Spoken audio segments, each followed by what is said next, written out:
Hello and welcome back. Thanks for staying with us. You're watching WION World is One and this is Speed News. Let's begin.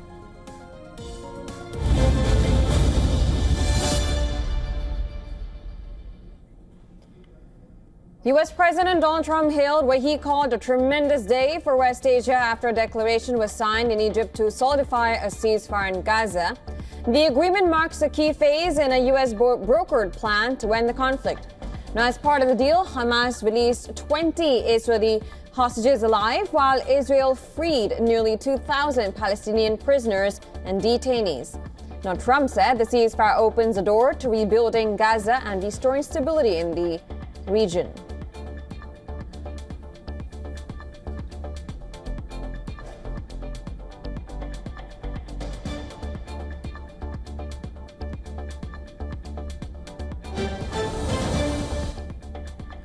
Ukrainian President Volodymyr Zelensky is scheduled to meet U.S. President Donald Trump at the White House. The meeting follows Trump's recent statement hinting at the possibility of supplying Ukraine with long-range Tomahawk missiles, which could target locations inside Russia. The two leaders have already discussed this over the phone. Now, Zelensky said the main topics during his Washington visit will focus on air defense and long-range options to increase pressure on Russia.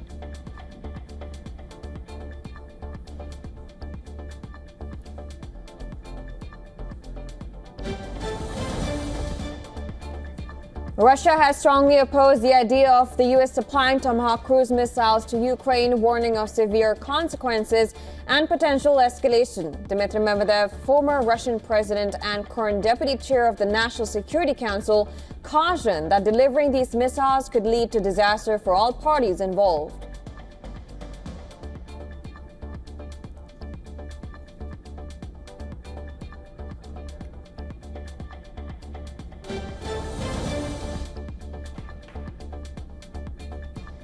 The U.S. has condemned China on following a maritime clash between China and the Philippines near disputed South China Sea islands. The U.S. State Department accused China of ramming and using water cannons against a Philippine fisheries vessel near Thitu Island. And Washington expressed full support for its ally, the Philippines, and denounced China's actions as reckless and harmful to regional stability.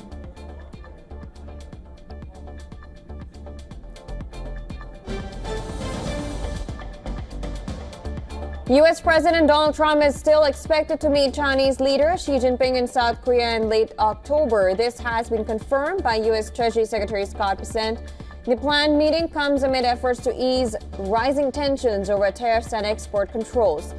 The latest flare began after China announced a major expansion of rare earth export controls. In response, Trump issued strong countermeasures, further straining U.S.-China relations and rattling global markets.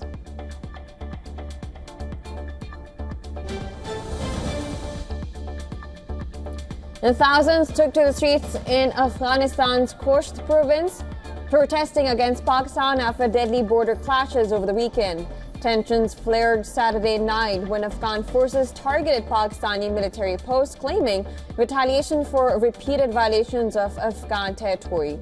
Kabul says 58 Pakistani soldiers were killed, while Islamabad reports 23 dead on its side and over 200 Afghan casualties. The foreign governments, including Saudi Arabia, are calling for restraint and amid escalating tensions.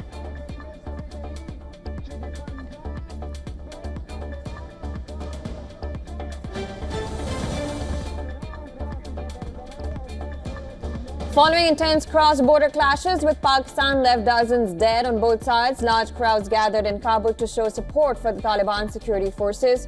In scenes of public solidarity, Afghans were seen sprinkling white powder on Taliban fighters as a symbolic gesture of respect. Over loudspeakers, chants echoed through the streets denouncing Pakistan and praising what many called the Islamic Force of Afghanistan. One Afghan supporter urged the crowd to salute the soldiers, saying they had defended the nation's dignity and pride.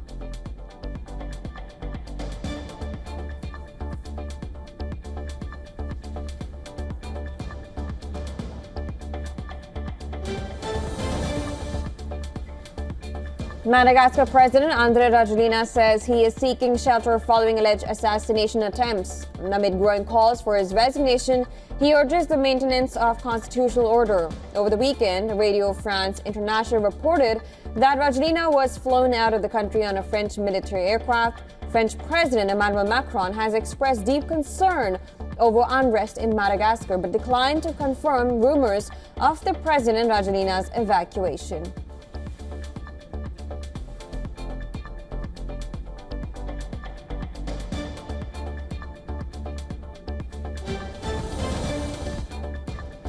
Britain's government has rejected claims that it sabotaged a high-profile case involving two men accused of spying for China.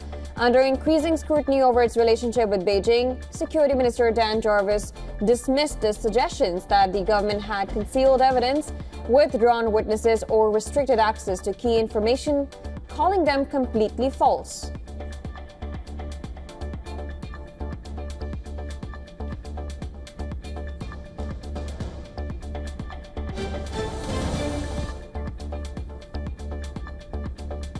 Belgium has received its first 3 American F-35 fighter jets at the Florianez military base, marking a significant step in modernizing its air force. A 4th jet scheduled to arrive was delayed due to technical issue. Frederick Vansina, Chief of Defense of the Belgian Armed Forces, said the F-35 provides Belgium with an advantage in defense capabilities.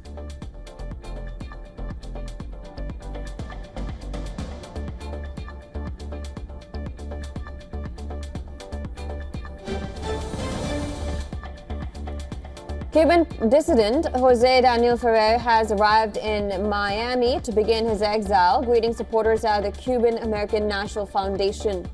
His release from prison follows pressure from Washington, which is calling on Havana to free over 700 other political prisoners.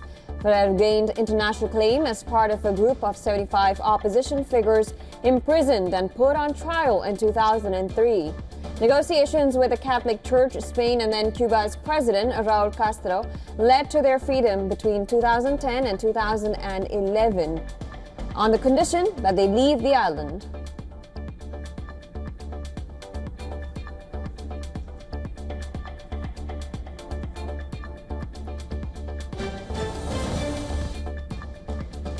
An armed attack at a neighborhood soccer game in Guayaquil, southwestern Ecuador, has left 6 people dead and 17 others injured. Reports say the violence is likely linked to turf wars over local drug trafficking. Ecuador has been grappling with a surge in organized crime-related violence in recent years.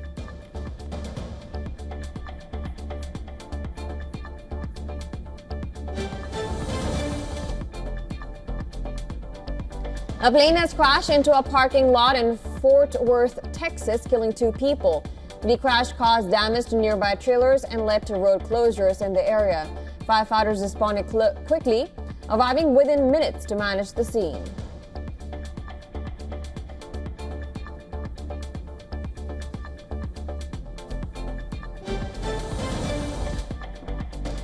Venezuela has closed its embassy in Oslo just days after Venezuelan opposition leader Maria Corina Machado was awarded the Nobel Peace Prize. While the government has not commented on the award, it said the closure is part of a foreign service restructuring.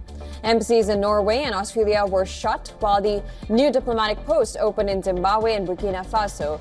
Norway's foreign ministry said no reason was given. Machado, barred from running in the 2024 election, was honored for promoting democratic rights.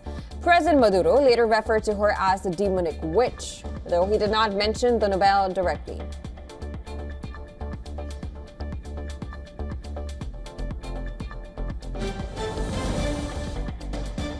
Thousands gathered in Sarajevo to say goodbye to Khalid Beslik, the iconic Bosnian folk singer whose music and humanitarian efforts bridged ethnic divides across the Balkans. Known for raising funds during the 1992-1995 war to aid displaced Bosnians, Beslik also became a symbol of peace, refusing to fuel hatred during the conflict. His songs, with their heartfelt messages of life and love, resonated deeply with the people across the region. Mourners prayed at the Ghazi Khusrev Beg Mosque before Beslik was laid to rest in Sarajevo's main cemetery. The artist passed away last week at 71 after a battle with cancer.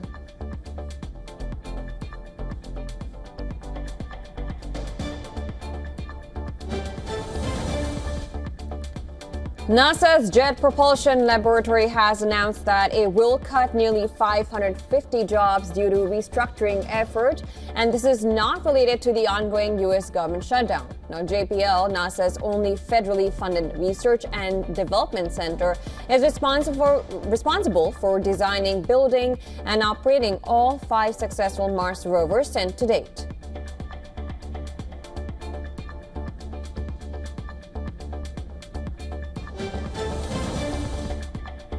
The 4th edition of the India-Australia Joint Military Exercise, Austra-Hind, began today at Irwin Barracks in Perth. Running until October 26, 2025, the drills aim to boost interoperability and joint operations between the two armies. Now, this year's focus is on counterterrorism in urban and semi-urban areas, alongside scenarios based on UN peacekeeping missions. Troops will conduct tactical maneuvers, mission planning, and field training to strengthen coordination and readiness. Austra-Hind 2025 highlights the strong partnership between India and Australia, reinforcing their commitment to regional peace and security.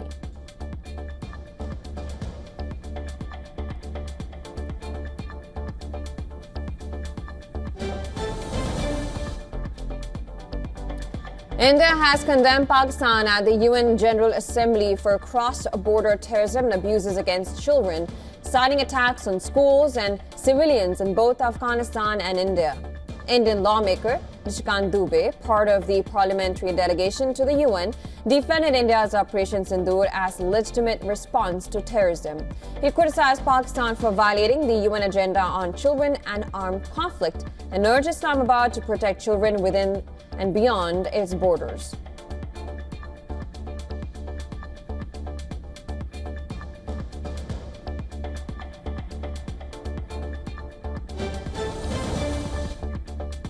Torrential rains in Mexico last week have claimed at least 64 lives and left 65 people missing. Devastating flooding and landslides have affected several regions. Authorities have mobilized thousands of personnel for evacuation and cleaning efforts, especially along the Gulf Coast and the central states in Costa Rica, Veracruz, and Cazon's River had overflowed, submerging homes and streets in thick mud. Frustrated residents criticized local officials for downplaying the disaster. While power outages impacted 5 states, electricity has mostly been restored.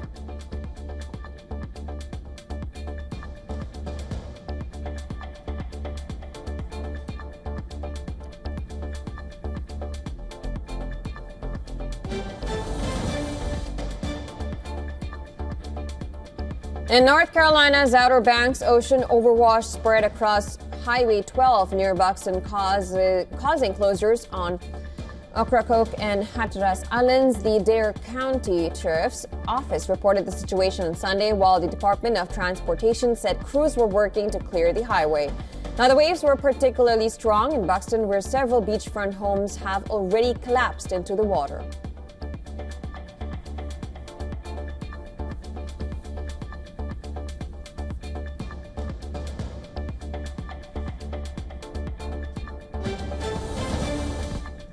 ChatGPT maker OpenAI has partnered with U.S. chip giant Broadcom to produce its first in-house artificial intelligence processors. The company has announced that OpenAI will design the chips, while Broadcom will develop deploy them starting in the second half of 2026. Now, the deal includes plans to roll out custom chips with a total capacity of 10 gigawatts, enough to power over 8 million U.S. homes. OpenAI CEO Sam Altman called the partnership a critical step in building the infrastructure needed to unlock AI's potential. The deployment of the new chip will be completed by the end of 2029, using Broadcom's Ethernet networking gear, directly challenging NVIDIA's InfiniBand systems.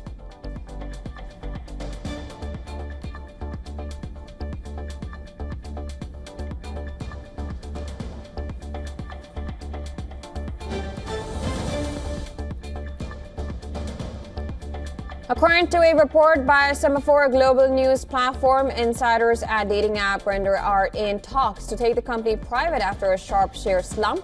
The reports say Raymond Zage and James Liu, who control majority of the app, are in talks to secure debt financing from Fortress Investments, the group to acquire the dating app. They have discussed the buyout price of around $15 per share, a deal that would value the app at about $3 billion.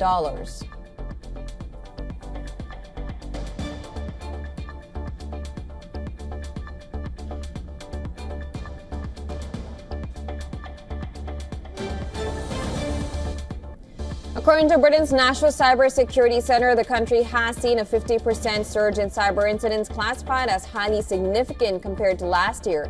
The NCSC, part of GCHQ spy agency, responded to 429 cyber incidents in the year to August, half of which were considered of national importance. Now, out of these, 18 were labeled highly significant, involving serious impacts on central government, essential services, or the UK economy. A series of cyber attacks in recent months has knocked some of Britain's biggest brands, including Marks & Spencer, Co-op, and Jaguar Land Rover.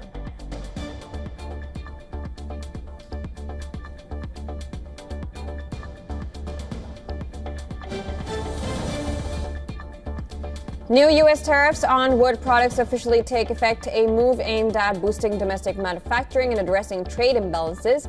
Softwood lumber imports will now be subject to a 10% duty, while imported wooden furniture, cabinets, and vanities face a 25% tariff.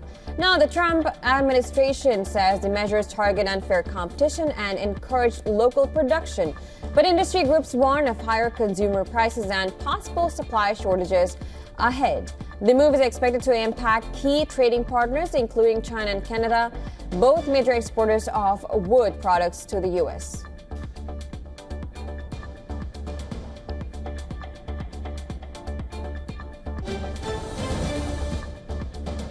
As of October 14, China begins levying special port fees on ships owned, operated, built, or flagged in the U.S. as a response to U.S. fees on Chinese-linked vessels. The charges start at 400 yuan, that's about $56 per net ton per voyage, and will rise in stages through 2028. Now, exemptions include vessels built in China, empty ships entering for repairs, and those specified in official guidelines. The move is seen as a tit-for-tat escalation in the U.S.-China trade and maritime dispute.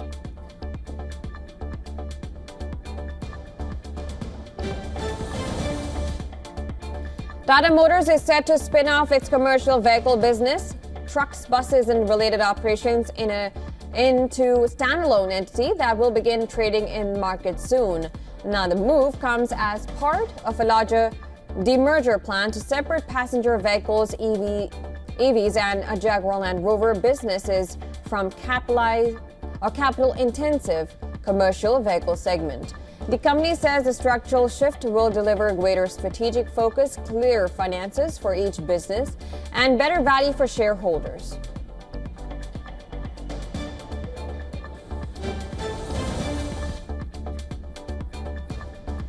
Crude prices climbed modestly Tuesday as market hope for a softening in U.S.-China trade tensions built. Brent rose 0.18% to $63.5 a barrel, while the U.S. WTI gained 0.21% to $59.75.